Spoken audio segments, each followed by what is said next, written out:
Bonjour à tous, merci d'être avec nous donc pour ce webinaire qui est consacré à la franchise de services aux entreprises qui reste le modèle pour entreprendre en temps de crise. Je suis accompagnée aujourd'hui de Benoît Lahaye. Bonjour, vous êtes président fondateur d'Attila. Oui, tout à fait. Bonjour à toutes et à tous. Attila, en juste quelques mots, c'est le premier réseau national qui est spécialisé dans la réparation et l'entretien des toits. Vous nous en direz un petit peu plus tout à l'heure et vous allez donc nous présenter ce secteur qui résiste particulièrement bien à la crise. Du coup, pour tous ceux qui viennent de nous rejoindre, je vous précise juste que en haut de votre écran, sur la droite, vous pouvez tout au long de l'intervention poser les questions qui vous passent par la tête, les questions que vous avez envie de poser à Benoît Lahaye. On prendra le temps à la fin de la conférence pour y répondre du mieux possible. Donc, n'hésitez pas tout au long de l'intervention à poser les questions que vous souhaitez. Du coup, Benoît, donc bonjour. Est-ce que vous pourriez nous présenter un petit peu votre concept et les atouts qu'il a sur le marché? Oui, alors le concept Attila, c'est un concept dans le domaine du bâtiment, spécifiquement sur un créneau, un positionnement qui est augmenter la longévité des toits. Donc en fait, on est sur une niche, il y a des métiers très traditionnels hein, qui sont couvreurs, étancheurs.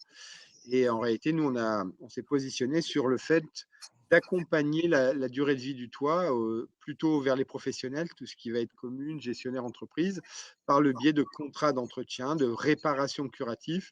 Mais en aucun cas, on va être en confrontation avec les couvreurs ou les étancheurs. On a vraiment développé un métier spécifique dédié à la maintenance des toitures.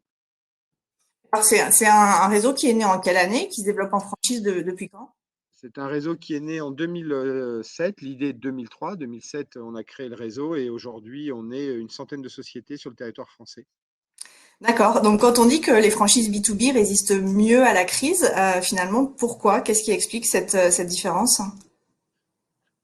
Honnêtement, je ne sais pas si je vais élargir un peu la question, si vous permettez. Je ne sais Bien pas sûr. si les franchises B2B résistent mieux à la crise. Je pense qu'il y a des entrepreneurs qui résistent mieux à la crise. Et je pense que c'est l'agilité de l'entrepreneur. Alors aujourd'hui, les gens qui sont connectés, je pense que leur question, c'est d'entreprendre. Je pense que personne se lève le matin en se disant je suis passionné par la toiture, j'ai envie de faire de la toiture.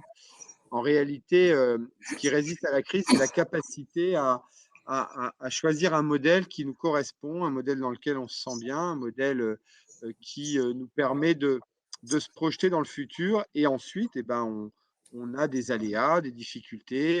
Vous avez certains restaurateurs qui se sont mis à la vente à emporter, qui font des chiffres d'affaires incroyables et qui sont en B2C. Voilà, donc je pense que ce qui résiste le plus à la crise, c'est cette capacité d'entreprendre, de faire le choix de choisir le bon créneau et d'entreprendre pour les bonnes raisons. C'est vraiment quelque chose qui est central. Et du coup, en quoi est-ce que le modèle d'Attila permet de résister particulièrement bien à la crise?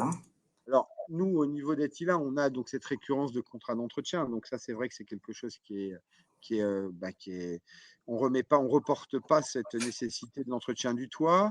C'est quelque chose qui est prioritaire hein, quand vous avez prévu d'investir, de changer de voiture ou d'autres choses, alors que vous avez une problématique toiture. Ça reste un produit quand même prioritaire, la toiture. Hein. On dit il faut bien un toit au-dessus de sa tête.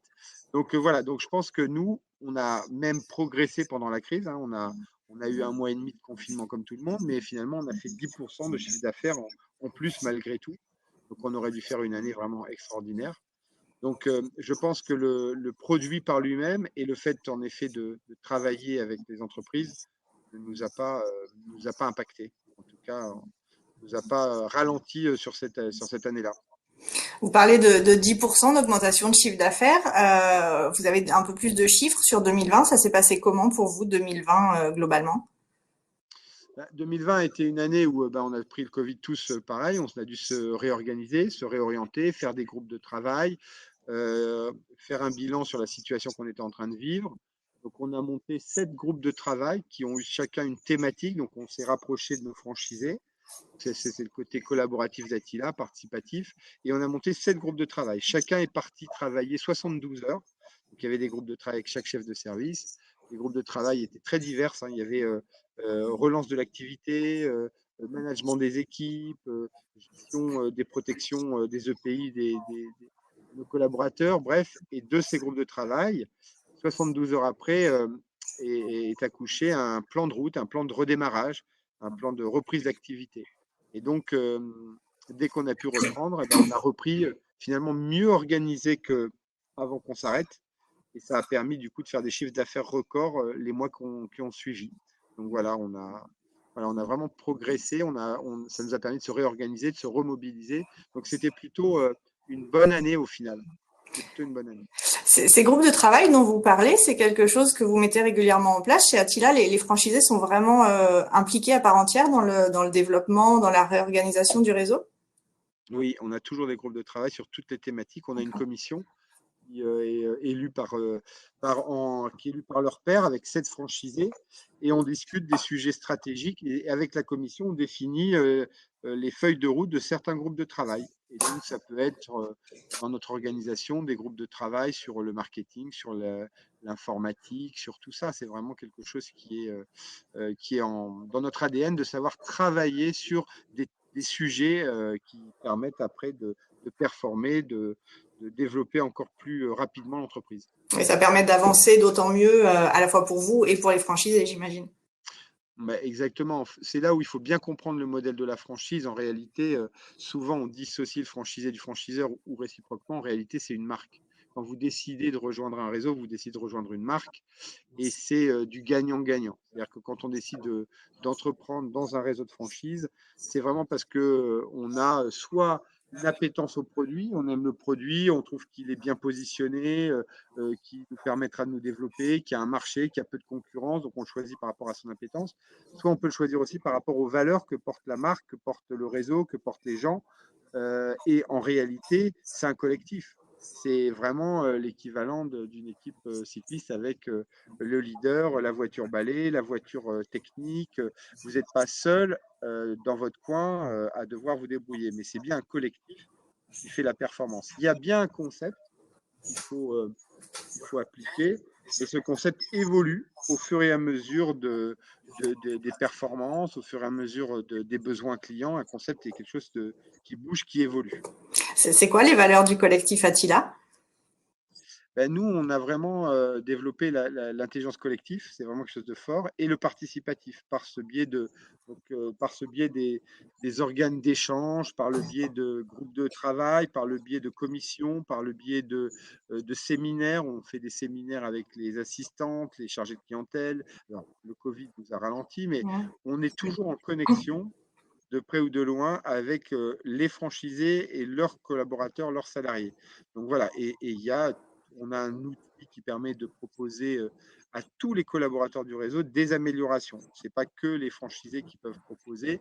Une assistante, un chargé, un technicien, un commercial peut proposer des améliorations sur tous les sujets qui lui semblent bons. Et après, c'est voté en temps réel au niveau national. Alors, ce n'est pas une coopérative, il ne faut pas se tromper de combat, mais on peut être franchiseur et avoir un système très participatif.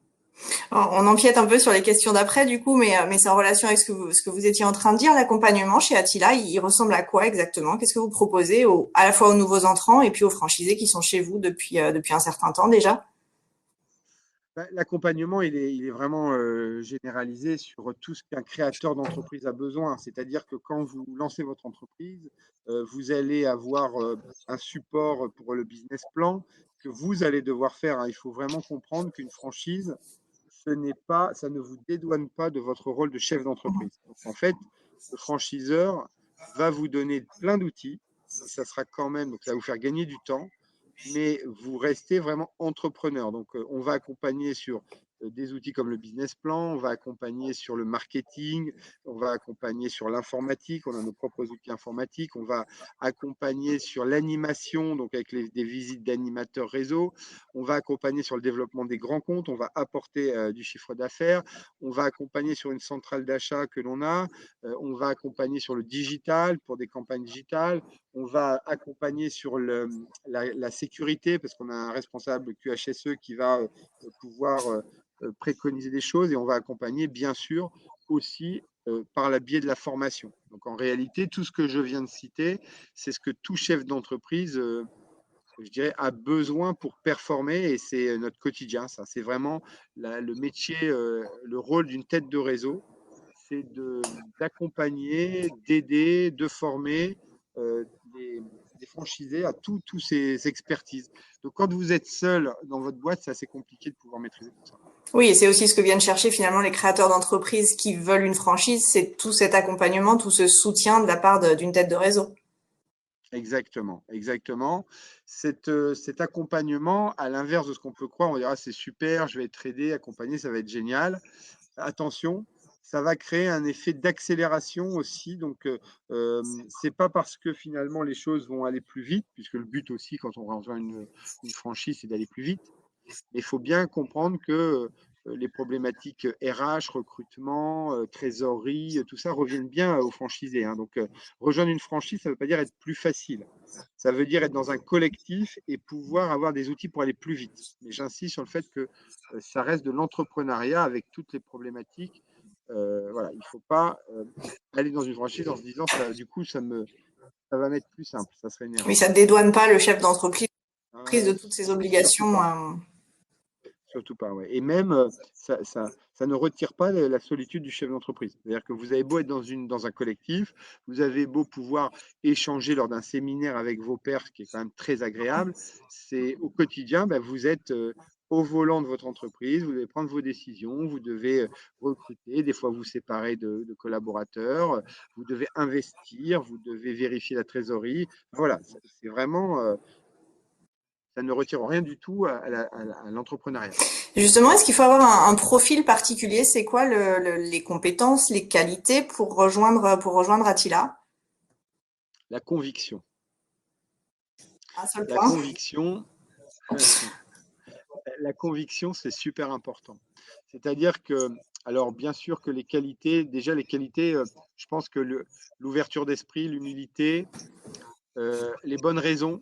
C'est-à-dire que pour rejoindre, il ne faut pas venir en se disant, moi je veux faire de l'argent, sinon on fait trader, quoi. Faut pas venir en disant, faut venir parce qu'on a un projet, on a une envie, parce que on a fait le tour de l'univers peut-être du salariat et que le fait de créer son entreprise, ça fait sens, ça donne envie. Donc, parce qu'en fait, l'entrepreneuriat, c'est une aventure qu'on va partager avec des gens qu'on va embaucher. Donc vraiment, ce que moi je fais attention quand les gens nous rejoignent, c'est quelle est leur motivation, pour quelles raisons ils créent leur boîte, euh, quelles sont leurs valeurs. On parle beaucoup de ces mots-là, mais c'est ce qui va faire vraiment la différence de la réussite que moi je peux constater chez nos franchisés. Que vous fassiez de la pizza, de la toiture, de la coiffure ou de la métallurgie, le métier de chef d'entreprise est exactement le même. C'est partager une aventure et faire adhérer les gens. Donc, nous, on le voit bien, ceux qui nous rejoignent et qui surperforment, c'est ceux qui partagent une histoire avec leurs collaborateurs. Ils ne sont pas des génies en toiture, ils ne sont pas des génies en finance. Et par contre, ils voient où ils veulent aller, ils voient comment ils veulent y aller, ils voient pourquoi ils font ça. Et là, ça fait sens et là, ça performe. Donc ça veut dire Donc, le management, en tout cas, le management pour nous, c'est très, très important. Et d'ailleurs, il faut faire attention. On fait attention aussi aux profils, des fois, qui sont trop techniques, parce que la technique, des fois, empêche de voir le 360, parce qu'on va être extrêmement attiré par le côté pointu technique. Et pendant ce temps-là, ben, on est moins tourné vers les clients, moins tourné vers les collaborateurs. Donc, nous, typiquement, les profils chez Attila, c'est plutôt des managers ou des gens qui viennent du commerce. On a finalement étonnamment très peu de techniciens. voilà, ça rejoint la question que j'allais vous poser. Finalement, la reconversion professionnelle, elle est très présente chez vous.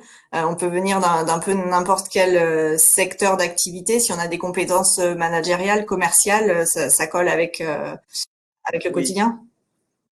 oui, parce qu'encore une fois, le métier d'entrepreneur, c'est le lien à la vision, c'est le lien au management. La technique, étonnamment, s'apprend plus facilement que le bon sens, que la vision. La technique, nous, on a un suivi technique qui est très fort au début et qui se continue en permanence avec nos systèmes de formation. Donc, la technique, à force d'exercer, à force d'apprendre, va être quelque chose qui va être maîtrisé au bout de 6, 8, 12 mois.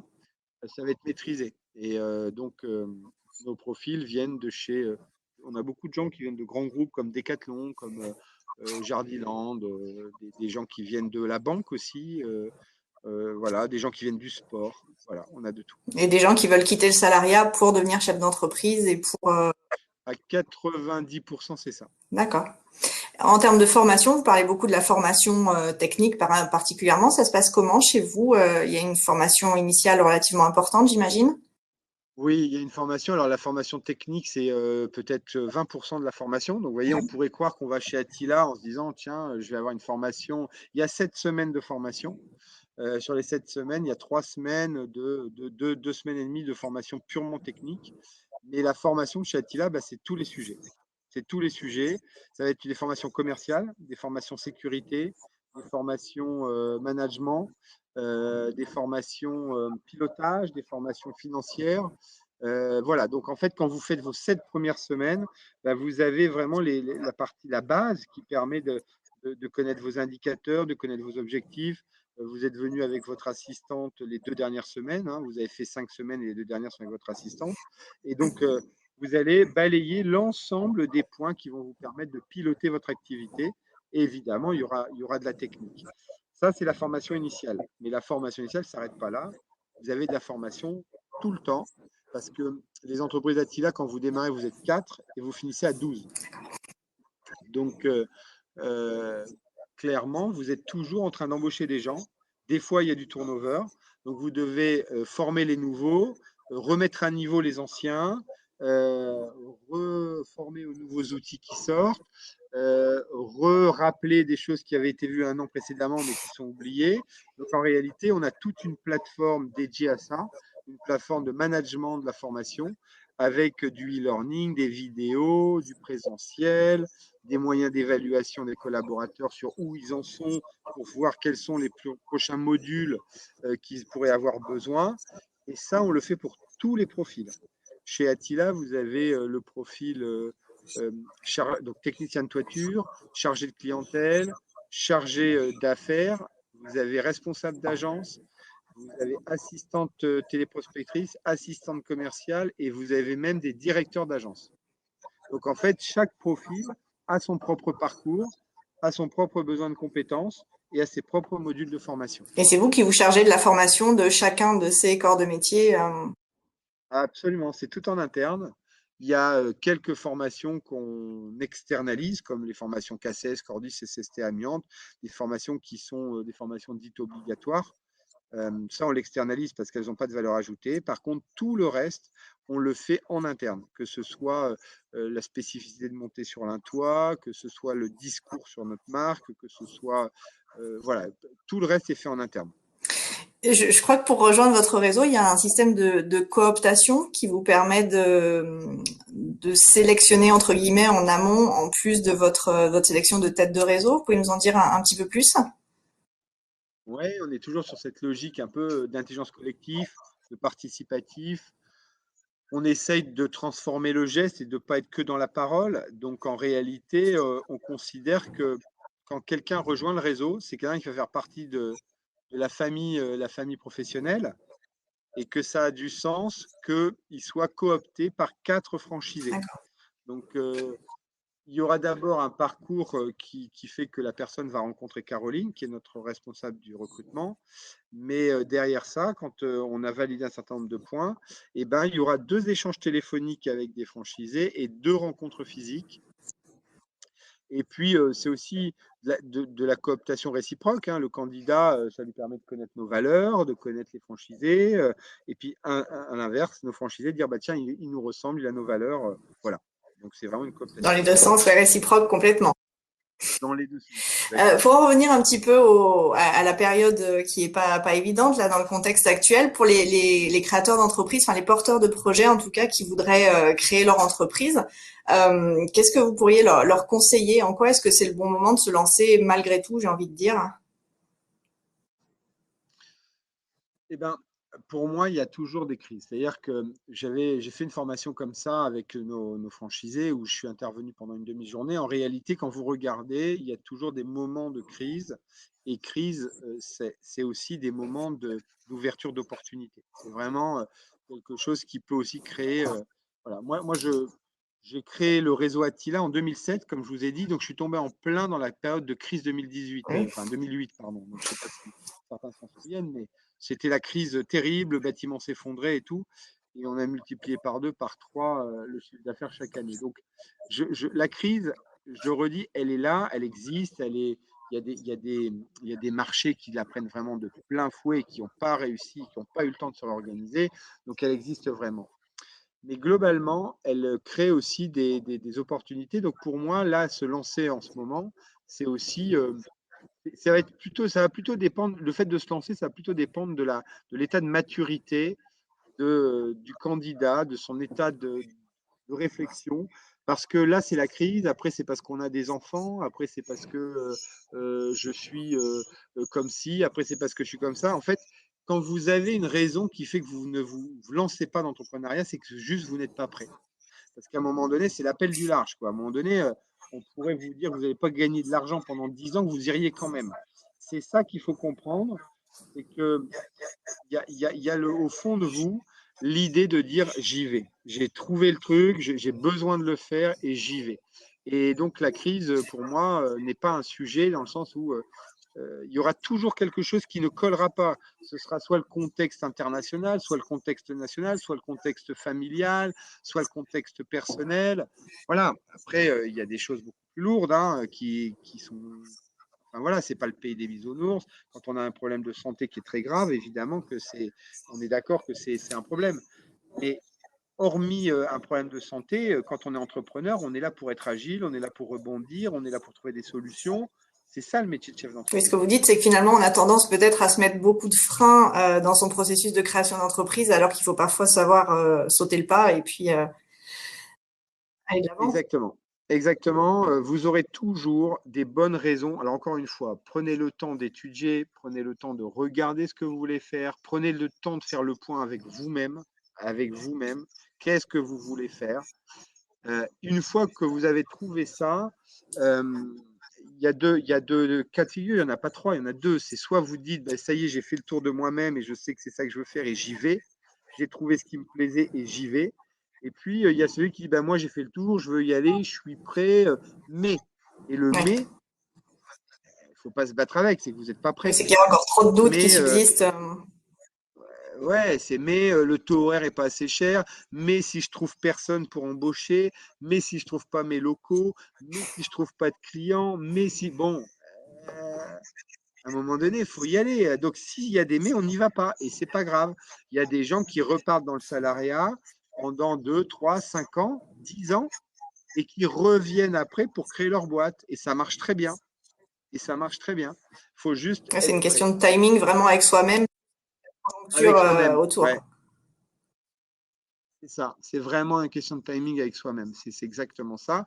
Et quand on est prêt, eh ben, il faut chercher ce qui fait sens. Il faut chercher pourquoi vous rejoignez ce réseau-là, pourquoi vous rejoignez un réseau qui est plutôt comme ci, pourquoi vous rejoignez un réseau qui est plutôt comme ça, qu'est-ce que les franchisés que vous avez rencontrés disent sur le réseau. Voilà. Si vous êtes par exemple quelqu'un qui adorait innover, changer de couleur tous les matins de votre logo, qui a envie de changer tous les jours, allez pas dans une enseigne, créez votre boîte vous-même parce que vous allez être malheureux. Par contre, si vous êtes pareil, plutôt solitaire, que ça vous étouffe, les réunions avec tout, n'allez pas dans un réseau.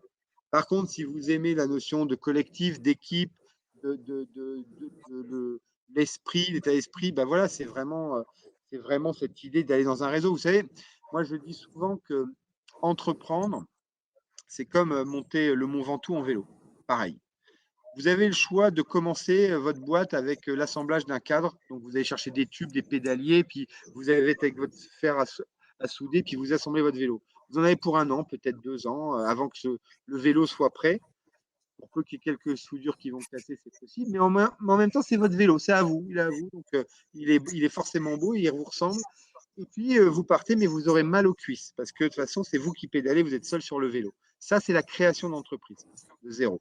Parce que vous avez une idée. Et la deuxième chose que vous pouvez faire, c'est acheter le vélo de quelqu'un. Ah, vous dites, celui-là, il est pas mal. Ça, c'est la reprise d'entreprise. Par contre, il a ses défauts, il a peut-être des vis cachés que vous découvrirez après.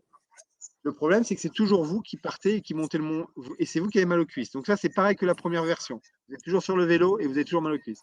Et puis la troisième option, c'est de dire, oh, c'est magnifique. Là-bas, il y a une équipe de cyclistes. Ils ont un bus, ils ont une voiture balai, ils ont une voiture atelier. C'est formidable. Ils ont un leader. Ouais, mais du coup, on nous impose le maillot. Et puis par contre, à la finalité, c'est quand même vous qui êtes sur le vélo et c'est quand même vous qui pédalez. Par contre, sur les trois choix, vous avez un environnement qui est totalement différent. Il faut se connaître pour savoir déjà quel est l'environnement dans lequel vous voulez vous lancer. Créer, reprendre ou un réseau. Dans tous les cas, vous aurez mal au Il faut cuisse. se poser les bonnes questions sur la douleur qu'on veut avoir C'est ça, à terme, effectivement. c'est ça, c'est ça, exactement. Tout à l'heure, vous parliez des opportunités qui sont créées par la crise. En termes d'opportunités d'implantation, ça se passe comment chez vous? Il reste encore quoi comme zone de traitement à pouvoir? Alors, nous, on a un marché qui est, on dit une niche, mais en réalité, c'est un marché qui est conséquent puisque toutes les personnes qui ont une toiture sont potentiellement des clients pour nous, étant donné que, bah, il y a des tempêtes, des grêles, du vieillissement, de la vétusté. Donc, le marché, pour nous, il est énorme. Il y a 22 000 couvreurs en France. Et à partir de Valence, c'est plus des couvreurs, c'est des maçons, puisqu'ils connaissent les couvreurs, mais il y a encore plus de chantiers, il y a du boulot de dingue dans le sud de la France. Donc c'est pour dire que 22 000 couvreurs immatriculés, on doit être à peu près une 30 000. Nous, on veut implanter 350 sociétés. Ouais, on n'est pas là de faire le tour avec toutes ces entreprises de couverture.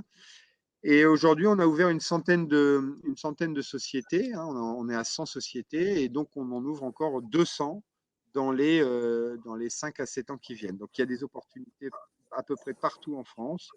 Les territoires sont toujours basés sur une logique de volumétrie de toiture. C'est toujours 8000 toits par territoire, donc ils vont être différents. Si vous êtes à Paris, vous allez avoir un petit territoire de 10 km de rayon. Si vous êtes en Corrèze, vous allez avoir un territoire de 45 km de rayon. Donc, mais en réalité, ce que vous compensez en bouchon parisien, vous l'avez dans la campagne corrézienne. Globalement, vous aurez toujours 8000 toits à entretenir et on dépasse jamais 150 clients par an. Vous voyez, c'est même les territoires que l'on donne, entre guillemets, que l'on concède, il y a vraiment du potentiel. Il y a une question justement, on avait dit qu'on les gardait pour la fin, mais là il y a une question de Thibaut qui arrive, qui demande si les clients sont plutôt des particuliers ou des entreprises pour vos interventions. Très bonne question. Nous, on est clairement à 80-85% tournés que vers le professionnel. Donc, ça va être les bâtiments industriels, les communes, communautés de communes, gestionnaires, syndics, copropriétés et les particuliers dits entrants. C'est-à-dire ceux qui viennent directement. Ouais, le chef d'entreprise qui a sa maison à titre privé qui nous demande d'intervenir pour lui. Mais on n'aura pas de démarche proactive chez le particulier. Ça sera un autre réseau. Parce que le particulier, comme son nom l'indique, c'est particulier. Donc, ça nécessitera une adaptation du modèle en sachant qu'on va développer la même finalité, permettre aux gens d'augmenter la durée de vie de leur toit. Le métier d'Attila, c'est de protéger les biens et les personnes. Donc clairement, quand on intervient sur un toit, c'est de garantir que notre intervention permettra d'augmenter la durée de vie du toit. C'est souvent des petites interventions qui permettent d'avoir des gros résultats. C'était un choix dès le départ de votre part? Non, ce n'était pas un choix dès le départ. Dès le départ, on pensait qu'on allait tout faire et puis qu'on allait le faire avec des couvreurs. On était loin du plat. Donc, on n'est pas du tout parti sur tout le monde. Du jour où on a décidé d'arrêter les particuliers, non pas qu'il n'y a pas de marché, je le redis, le marché particulier est énorme. Et du jour où on a décidé d'arrêter le particulier, on a multiplié par 2 le chiffre d'affaires. D'accord. Parce qu'en fait, le particulier, on le faisait moins bien, mal, et c'est vraiment quelque chose qui nous a pris du temps qu'on ne savait pas bien faire. Apparemment, on s'est concentré sur les pros, on a doublé le chiffre d'affaires. Et puis voilà, donc c'est vraiment cette capacité de dire clairement le positionnement, la segmentation. Quand vous êtes entrepreneur, il faut être très clair sur la segmentation client et l'offre produit que vous faites. Parce que qui fait tout fait rien. Et on peut vite se perdre. Oui, ça permet effectivement d'avoir un concept qui est très clairement positionné et tout le monde sait exactement où on va avec. Exactement. C'est très important hein, que quand ce qu'on appelle les opportunités commerciales dans un business, c'est très dangereux. Papillonner sur des opportunités commerciales. Quand vous générez de la richesse, vous créez de la richesse, vous avez toujours des opportunités autour de vous qui gravitent.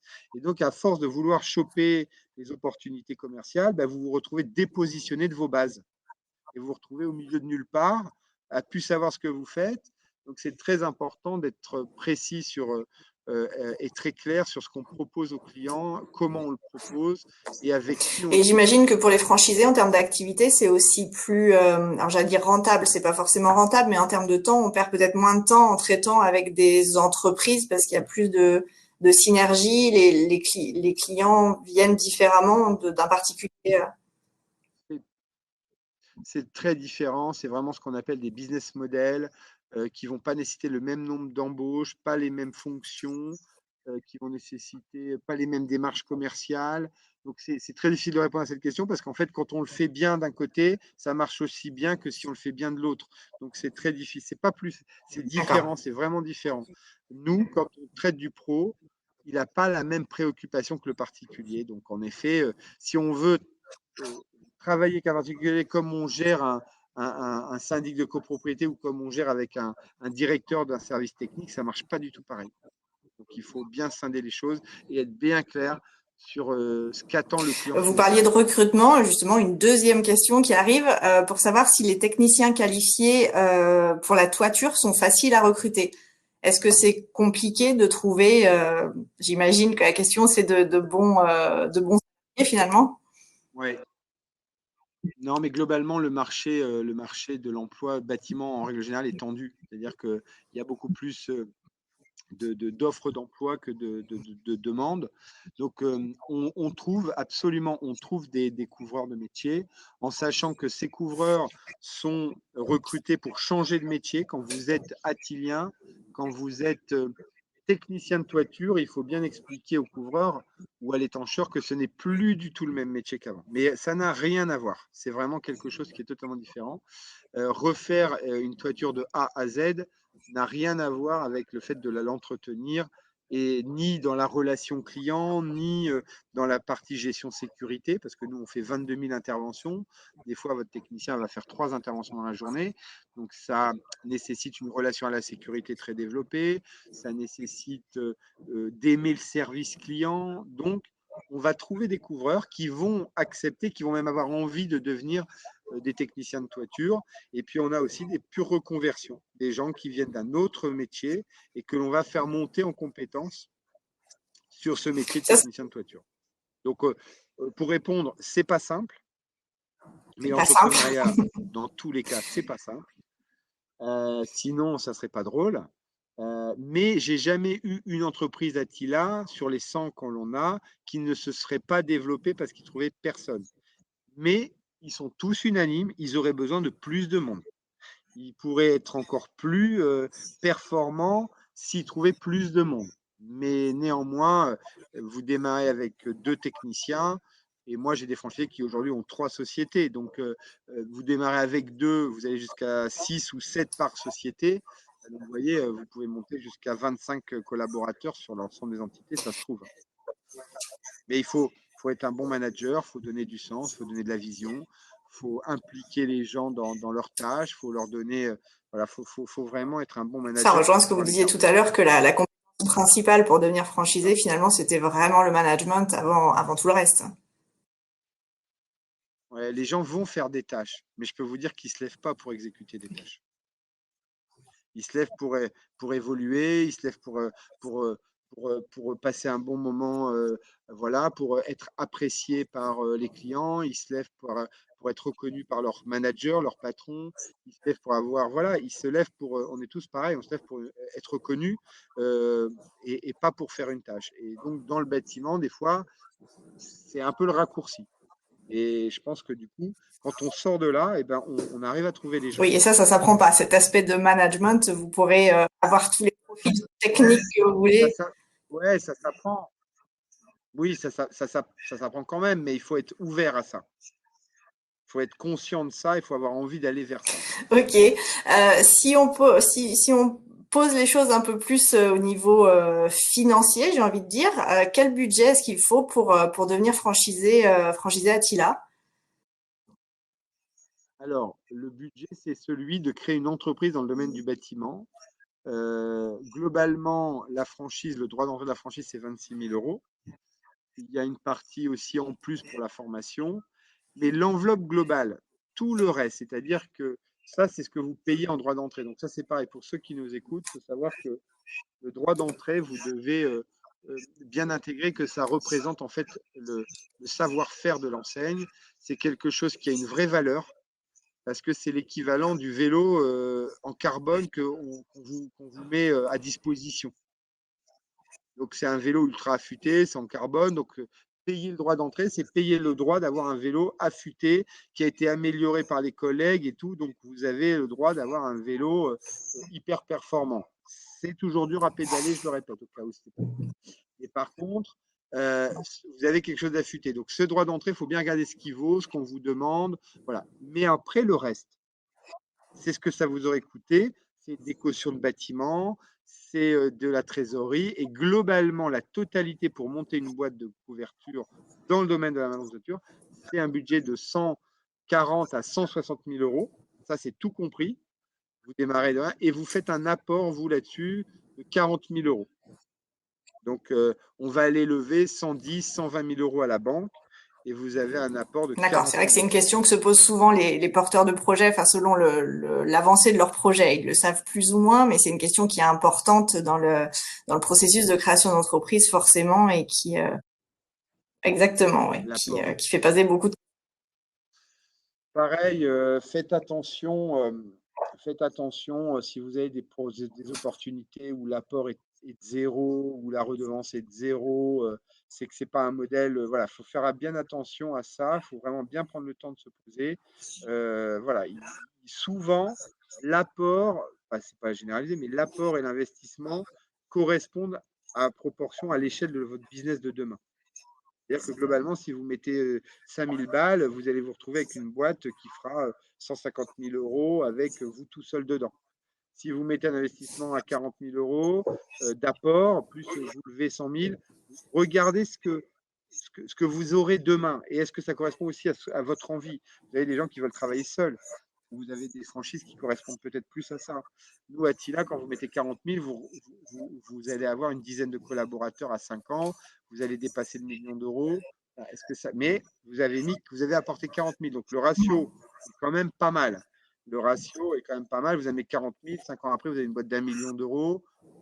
Voilà, c'est une moyenne encore, hein, et c'est pas non plus, encore une fois, je le redis, c'est pas une promesse, hein. Vous n'allez pas dans une enseigne en disant donne 40 000 euros, tu vas voir, ça va se faire tout seul, tu vas faire 1 million d'euros.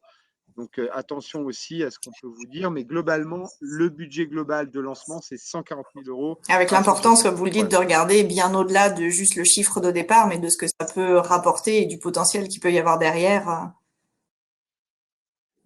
L'erreur qu'on peut faire quand on est candidat et qu'on ne connaît pas forcément, puisqu'on n'a pas le recul, c'est combien ça me coûte. Ça, c'est la première erreur à ne pas faire. Alors, combien ça me coûte, c'est vous définissez d'abord votre enveloppe et ensuite vous regardez avec votre enveloppe ce que vous pouvez toucher, ce que vous pouvez faire avec cette enveloppe-là. Mais une fois que vous êtes dans la catégorie qui vous correspond, vous dire combien ça va me coûter et qu'est-ce que ça va en redevance, c'est la pire des questions qu'il faut vous poser. Ce qu'il faut vous poser comme question, c'est aller voir les franchisés et leur dire qu'est-ce que ça t'a apporté. Qu'est-ce que je gagne moi avec ça? Qu'est-ce que ça me rapporte? Et là, vous regardez si le reste, ce que ça a apporté, correspond à vos envies. Si le gars dit, bah, moi, ça me coûte 8% de ma redevance, j'ai mis 40 000, mais à 3 ans, j'ai pu faire ma SCI, j'ai acheté mon bâtiment, ça fait déjà 5 ans que je le rembourse, je me paye 5 000 euros par mois, je me fais 100 000 euros de bénéfices à la fin de l'année. Regardez pas ce que ça vous coûte, parce qu'en réalité, vous ne pouvez pas savoir ce que représente sans vous poser la bonne question. Au même titre que dire, ah ben, je vais aller là parce qu'il n'y a pas de redevance et c'est gratuit. Et c'est un peu A risqué comme priori, il y a pari. un loup, quoi. Donc, il faut vraiment regarder, ouais, faut vraiment regarder ce que ça vous rapporte. Et ça, ce qui est bien dans des réseaux de franchise, c'est que vous C'est pouvez ça, c'est savoir important qui de est faire un peu le franchise. tour et d'aller échanger avec des franchisés qui sont déjà en place, qui ont déjà du recul sur le concept. Oui, par contre, passer par le franchiseur, même si vous pouvez choisir votre franchisé, il est très mal perçu de faire le sous-marin et d'appeler les franchisés comme ça. Normalement, les franchisés ne vous répondront pas, parce que vous imaginez bien qu'il y a de la candidature et que du coup, si tout le monde s'amusait à appeler les franchisés comme ça, sans être dans un processus d'évolution, ça ne va pas. Ce qui se passe, c'est que souvent, vous faites la journée découverte, vous regardez cette journée découverte, nous, c'est une demi-journée, vous regardez si ça vous convient. Si ça vous convient, vous en discutez que la recruteuse, et ensuite, Caroline vous dit, bah, tiens, choisissez les franchisés que vous voulez. Mais vous avez déjà récupéré un maximum d'informations, vous avez déjà échangé avec la développeuse, vous êtes déjà plus affûté, et après, vous allez voir les franchisés. Mais regarder de l'info sur Internet et appeler les franchisés, ça, c'est très, très mal vu parce que tout le monde peut le faire et ça a pas de sens. Il vaut mieux faire la journée découverte. Il vaut mieux dire, OK, ça m'intéresse. Il vaut mieux faire donc la cooptation et puis dire à la fin, ça ne m'intéresse pas. Ça, c'est pas grave. Mais quand vous rentrez dans un modèle de franchise, respectez les règles qui ont été mises en place. Jamais pour vous embêter, c'est parce qu'il y a eu beaucoup d'habitudes et d'expériences qui ont été faites pour dire c'est le meilleur chemin pour aller au côté le plus efficace, que ce soit le plus agréable pour tout le monde. Et voilà, à la fin, vous êtes pas, on n'est pas obligé d'y aller ni les uns ni les autres, mais Oui, il vaut mieux prendre respecter les les choses dans règles qui l'ordre. peuvent être Il vaut mieux prendre les établies et choses dans aller. l'ordre. Ouais, absolument. Ouais. Respecter les règles, voilà. Parce qu'on revient dans le côté collectif. C'est important quand on rejoint un réseau de se dire, Oui, OK, dès je le rejoins un départ, réseau de savoir où on va et se dire quand on veut. D'ailleurs, si le joueur de foot, il décide, lui, qui sait pas bien jouer avec le pied et qui va mettre les mains, ça va faire désordre. Donc, faut attendre de comprendre les règles, de voir on peut pas, voilà, c'est important parce que c'est un collectif. Donc, ça, faut bien se poser la question aussi de savoir si on est plutôt un profil Tout à collectif l'heure, ou vous non. parliez de la multifranchise, des franchisés qui ont 2 ou 3 implantations. C'est quelque chose qui est du coup possible puisque vous en avez parlé. Encouragé, c'est comment au sein de votre réseau? Bah, en réalité, c'est quelque chose qui se développe très fort depuis 2 ans, 3 ans même. C'est quelque chose qui prend de l'ampleur. On a vu récemment, il y a 4 ans, les premiers franchisés qui ont ouvert leur deuxième agence. Donc, on était assez frileux au début parce que c'est un autre métier, hein. Avoir 2 sociétés, c'est pas du tout la même chose que d'en avoir une. Parce que vous apprenez à déléguer vos entreprises, donc c'est pas du tout le même métier. On a une formation qui est dédiée à ça. Apprendre à déléguer sa boîte, Pas c'est comme évident, si vous oui. mettiez votre bébé de 8 mois, c'est terrible. Vous voulez pas laisser le bébé de 8 mois, donc c'est très très dur de laisser son entreprise. Et donc c'est un autre métier. Et maintenant, bah, on a par an, on a 2 promos de 4 franchisés qui ouvrent leur deuxième société et des promos qui ouvrent leur troisième société. Donc c'est quelque chose qui se fait sous prérequis, sous conditions. On vérifie que le franchisé est bien prêt à passer à ça, que le franchisé n'est plus dans l'opérationnel, que le franchisé fait plus de devis pour pouvoir laisser les gens travailler. Et donc, c'est quelque chose C'est une belle qui preuve se de fait la de plus en réussite plus. du concept s'il y en avait besoin, parce qu'un franchisé qui arrive, on peut se dire, bon, il y va, il sait pas exactement dans quoi il s'engage. Un franchisé qui est déjà en place depuis plusieurs années, qui a du recul, qui signe pour un deuxième, voire une troisième implantation, c'est une belle preuve. Absolument, absolument, absolument. Et on a même des franchisés qui ont laissé leur chargé de clientèle et leur responsable d'agence D'accord, il y pour a même venir de franchiser l'évolution aussi. interne, du coup, Des ouais.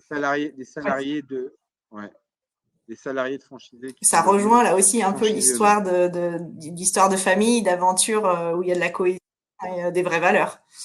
C'est ça, c'est ça. Et je pense qu'un jour, on verra des salariés racheter l'entreprise de leur patron. Oui, une fois que On le verra. recul sera là, effectivement, c'est Oui, oui, parce qu'on a des franchisés. Nous, les franchisés, ils ont tout âge, hein. On a les plus jeunes, c'est 24 ans, 25 ans. Et le plus ancien, je crois que c'est Loïc, qui nous a rejoint maintenant il y a 7 ans. Et à l'époque, il d'accord, oui, avait déjà 60 ans. 24 ans, vous disiez vos plus jeunes Français, ouais, c'est Oui. jeune, effectivement. Mm, mm. On a des, On a des jeunes managers qui ont 2-3 ans d'expérience Donc dans des grands effectivement, pas groupes de et qui nous profil rejoignent. particulier du tout pour vous rejoindre. C'est vraiment ouvert à tout le monde, quel que soit l'âge, les compétences, la formation. Exactement, mais une vision, voilà, une vision claire, encore une fois, de ce qu'ils veulent faire et de ce qu'ils veulent entreprendre. Et voilà, donc c'est quand même ceux qui nous rejoignent, voilà, c'était des managers. euh, voilà, le dernier, c'était il D'accord. venait de Monsieur Bricolage. C'est un manager de Euh, Monsieur Bricolage. on a une question qui est plus sur le profil là, mais qui est sur les zones d'implantation visées. Du coup, vous y avez partiellement répondu tout à l'heure, mais Benjamin demande si on peut créer en zone rurale ou semi-rurale. Vous avez parlé tout à l'heure du volume de toiture qu'il fallait envisager. Comment ça se passe? C'est vous qui délimitez les zones? Oui, alors c'est une société spécialisée qui nous a fait un découpage il y a maintenant 5 ans, donc sur la même calcul de territoire. Et en fait, oui, oui, alors les seules choses où on ne va pas trop, c'est les purs centres-villes. Centre-ville de Paris, centre-ville de Lyon, centre-ville de Bordeaux, de Toulouse. Ça, on imagine, alors, on imagine que ça sera vraiment des concepts à part parce que très difficile de se déplacer, mais il y a un marché énorme aussi. Mais pour le reste, oui, il y a de tout. On a des territoires partout. La France a été découpée en 345 territoires. Et donc après, faut regarder ça avec la développeuse euh, après la journée découverte, mais il y a des territoires partout. Des territoires partout. Alors, même quand on dit, tiens, il y a du monde sur cette ville-là, et ben, à 10 km, 20 km, 30 km un peu plus D'accord, il n'y loin, a ben, pas il y a un territoire de d'exclusivité disponible. départementale, par exemple. On peut se retrouver. Non, non, non, non, non, non. Au mieux, il y a une réservation pour le franchisé qui est déjà en place, parce que comme on l'a dit, il y a des franchisés qui sont pas et qui voudraient éventuellement ouvrir une deuxième agence. Donc, quand le franchisé a déjà montré qu'il était vraiment dans une belle dynamique, on est en mesure de lui mettre en place D'accord. Et une quand vous dites que réservation pour vous attendre. implantez pas en centre-ville des grandes métropoles, ça veut dire que vous allez plutôt en périphérie ou alors vous allez vraiment vous en éloigner plus. Non, non, on est implanté, mais on s'est implanté plutôt en zone industrielle, en zone artisanale. Et du coup, bah, le centre-ville, on va y aller, mais par rapport à des gestionnaires, des syndics qui vont nous appeler. Mais sinon, Oui, vous pas privilégiez plutôt plus l'à côté plutôt que zone le vrai industrielle. centre-ville. D'accord. Euh, C'est ça. ok. Et est-ce qu'il y a des secteurs où vous voulez particulièrement vous implanter rapidement, des secteurs où vous avez du mal que d'autres à recruter? Ce qui est dingue, c'est que il y en a partout. Le nord de la France, les régions parisiennes, il y a un potentiel, mais complètement dingue. Le sud de la France. Aujourd'hui, il y a vraiment, il y a vraiment, vraiment.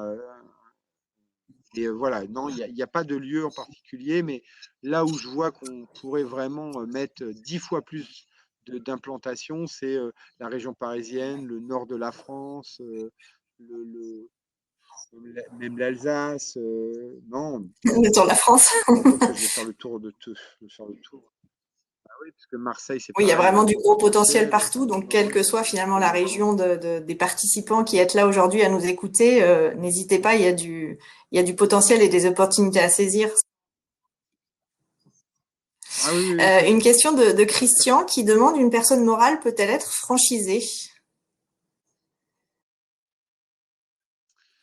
C'est d'ailleurs, alors, la personne, c'est la personne physique qui va être institut personae, c'est-à-dire que le franchiseur va signer avec la personne physique. Donc, le franchiseur ne connaît que la personne physique. Mais du coup, on va bien créer une entreprise personne morale D'accord. pour porter le projet. Oui, j'espère, Je sais pas si j'ai répondu à la question, mais Christian, si vous êtes encore là, j'espère que les instituts personnels. la réponse est là. Euh, euh, J'en ai perdu le fil du coup en cherchant s'il y avait d'autres questions.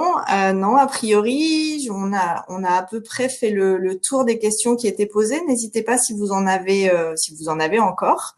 En attendant, je crois Benoît que vous avez une journée découverte qui arrive fin avril, c'est ça? Euh, une- Oui.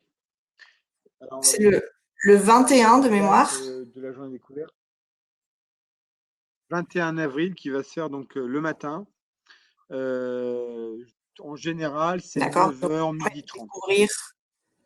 Donc là, on essaye de, voilà, on est entre 4 et 8 personnes. Ça permet vraiment de rentrer dans le détail. L'idéal est de prendre contact avec Caroline pour justement échanger avec elle sur ces journées On vous découvertes. mettra le lien Et puis, d'inscription dans le chat pour que vous puissiez vous inscrire si la journée vous intéresse. Je suppose que vu les conditions en ce moment, ça sera une journée en ligne et non comme vous faites d'habitude.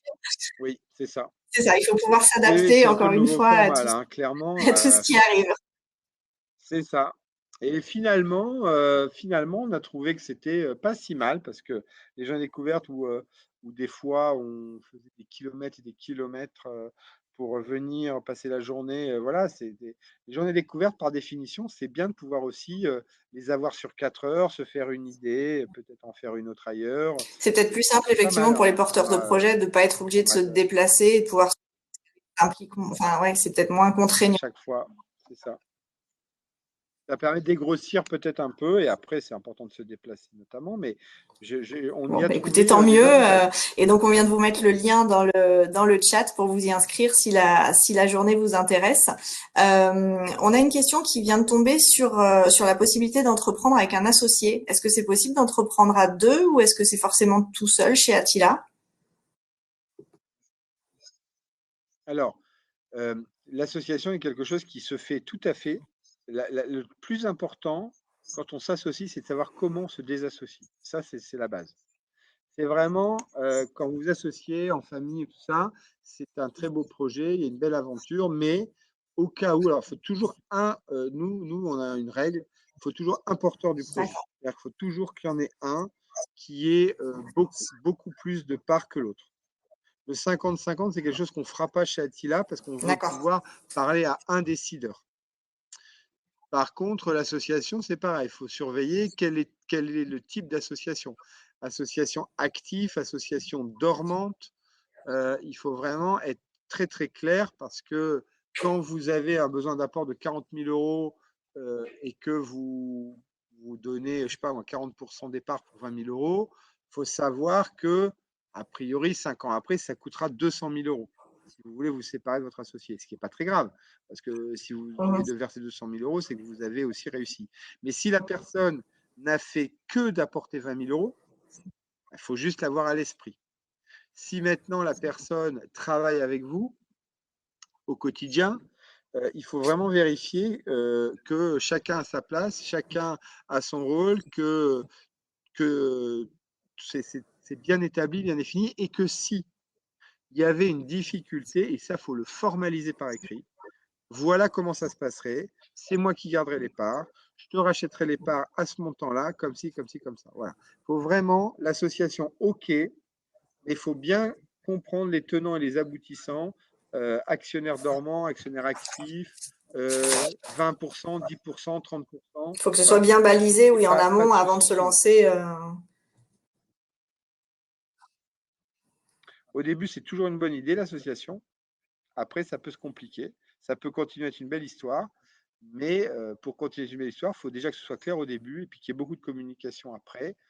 Parce que voilà, la divergence, voilà, ça peut être aussi, ça peut vite arriver. Et donc, nous, on va faire attention à ce que Le projet l'association ne vienne derrière. pas Ouais. faire capoter le contrat de franchise, quoi, Et ou ça peut être aussi bien une le projet association en derrière. couple qu'entre associés. Oui, alors bon, quand c'est en couple, nous, on a pas mal de couples, hein, c'est peut-être, ça reste dans la famille, donc c'est peut-être différent encore. On a, ce qu'il faut faire attention quand vous embauchez, quand vous créez votre boîte en couple, c'est qu'il ne faut pas penser que, par exemple, nous, on démarre, alors souvent, c'est l'homme qui est porteur de projet, mais on a quelques femmes, hein, d'ailleurs, elles performent, hein, les deux femmes, on a 2% de femmes, on en voudrait plus, mais les 2% de femmes sont extrêmement performantes, hein. On a notre première femme franchisée qui a 3 ans et demi. Elle a déjà acheté son bâtiment. Elle est devenue propriétaire. Elle a fait une magnifique année l'année dernière. Bref, elle cartonne. Euh, Par contre, voilà, il y avait cette logique de dire quand l'homme est porteur de projet et que sa femme veut travailler avec lui, Le problème, c'est que sa femme, il la met téléprospectrice. Et ça, c'est une erreur parce que elle n'est pas forcément Effectivement. téléprospectrice, sa femme. Elle a d'autres talents, d'autres. Et là, on a des démarrages en difficulté. Parce que l'idéal étant de créer sa boîte, l'idéal étant de démarrer en couple, mais ce n'est pas forcément adapté. Ce qui n'empêcherait en règle générale à démarrer peut-être en étant associé, néanmoins en embauchant une téléprospectrice et que la conjointe ou le conjoint D'accord. rejoignent l'entreprise C'est deux, quelque trois chose ans qu'on peut après, envisager de le cette temps de bien manière-là. avancer. Ça, c'est de plus en plus commun dans le réseau Attila. On a de plus en plus de femmes qui ont des facilités managériales ou administratives ou financières et qui rejoignent l'entreprise au moment où l'entreprise est D'accord. de taille plus conséquente. Je me remets sur le chat. Alors, on a vraiment fait le tour de toutes les questions. Ce que je vais faire, je vais vous mettre le lien. Vous avez le lien d'inscription à la journée découverte. Je vous mets le lien vers la fiche de la franchise Attila si vous voulez avoir plus de précisions sur le concept, sur son historique, sur un petit peu plus de détails sur le positionnement aussi. Peut-être un mot de fin, Benoît, pour nous dire finalement pourquoi rejoindre Attila plutôt qu'un autre en ce moment. Qu'est-ce qui peut faire qu'on vous rejoigne? Bah, on nous rejoint si on porte nos valeurs et notre envie, c'est-à-dire aujourd'hui, je vais finir par ce que j'ai commencé au début. Vous choisissez forcément votre futur par rapport à vos valeurs, par rapport à ce qui vous anime, par rapport à ce que vous avez envie. Je le redis, des produits, il y en a plein. Vous pouvez faire des caves à vin, vous pouvez faire des pizzas, vous pouvez faire. La franchise est un milieu incroyablement ouvert. Attila a cet avantage, je le redis, c'est que c'est un marché extrêmement grand. Le bâtiment, c'est un marché porteur, il sera toujours porteur. Je pense que ça restera une valeur sûre. On n'est pas sur quelque chose de volatile, hein, on n'est pas sur un truc qui va être subventionné. Donc ça, il faut faire très attention à d'éventuels produits qui sont subventionnés, qui peuvent s'écrouler du jour au lendemain. Donc on est dans un des métiers les plus anciens du monde, puisque avant la toiture, c'était les grottes, donc ça remonte. Et donc, évidemment, on est quand même sur un truc prioritaire. Donc, même en cas de crise, bah, ça marche. Il y a besoin de la toiture. Euh, le bâtiment, il y a beaucoup de choses à innover dans le bâtiment, hein. Quand on est un meilleur manager, bah, on est un peu meilleur que les autres parce que c'est pas forcément la valeur première dans le bâtiment, le management. Donc voilà, il y a beaucoup. Moi, je dirais que chez Attila, le gros avantage d'Attila, c'est qu'on est sur un terrain de jeu extrêmement important en termes de business. Euh, il y a de quoi faire plein de choses. Voilà, il y a vraiment de quoi faire. Donc on est vraiment sur cette logique de donner du sens à son action. Est-ce qu'on a envie de créer dans le bâtiment? Est-ce qu'on a envie de recruter des personnes qu'on va faire progresser? Voilà, nous, notre métier, je le redis, Attila, c'est vraiment protéger les biens et les personnes. Nous, quand on se lève le matin, notre ambition, c'est de protéger les biens et les personnes, et donc et les clients, mais aussi nos collaborateurs, voilà, et les faire Bon, bah, progresser. si vous vous Voilà retrouvez le du sens coup d'Attila. dans cette façon de penser, n'hésitez pas. Je pense que Benoît Lahaye et ses collaborateurs vous répondront avec grand plaisir, que ce soit pour la participation à la journée découverte ou pour plus d'informations. Vous avez tous les liens nécessaires dans le chat à droite. Je pense qu'on va clore cette intervention. Benoît Lahaye, merci beaucoup pour votre participation. Merci à tous d'être venus. Une bonne fin d'après-midi. Merci à vous tous Merci, au et au revoir. plaisir. Alors, bonne continuation à tout le monde. Au revoir.